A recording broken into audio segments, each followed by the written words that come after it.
73-year-old Leonora Jernigan battles emphysema every day of her life. Most of the time, she feels like it's a battle she's losing. It takes away your breath, it shortens your breath, it gives you an inability to do anything in motion, in that the least exertion renders you breathless. Lenora has been smoking for more than half a century. Most days, she wishes she'd never started. I still miss smoking. I have cravings. I smoked for over 50 years, but I guess it was a criminal offense on my part because I'm serving my time. Lenora's sentence is emphysema, a disease of the lungs that makes the normally unconscious effort of breathing seem almost impossible. Her condition is also known as Chronic Obstructive Pulmonary Disease, or COPD. 90% of COPD cases are smoking-related, either through direct smoke or secondhand smoke.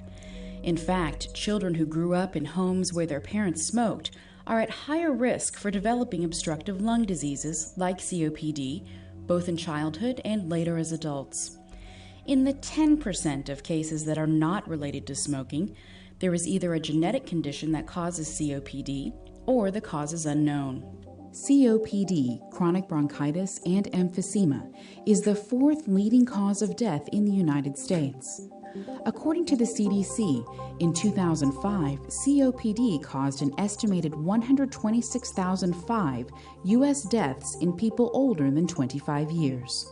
The mortality rate for COPD is increasing every year, and there's no indication at all that it's going to decrease. A major part of the problem is that chronic obstructive pulmonary disease is largely a silent condition, doing damage for decades without the patient even knowing anything's wrong.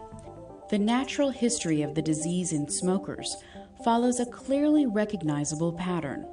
Here's a typical example for those who start smoking when they are young. At age 18, the lungs are grown and completely open. No damage is evident. By age 28, there is a consistent cough, sometimes called a smoker's cough. By the mid to late 40s, lung function is beginning to be seriously impaired, and there is difficulty breathing with some simple tasks. By the 50s, blue-collar workers can no longer work, and most COPD patients can't walk for long distances and can't lift objects. By the late 50s, early 60s, quality of life is severely impaired. Patients, assuming they continue to smoke, find they cannot perform simple activities of daily living without difficulty. Most longtime smokers with emphysema and chronic bronchitis die about 15 years earlier than they would have otherwise. Later in this show, we'll take a look at a program showing some success in helping patients quit smoking.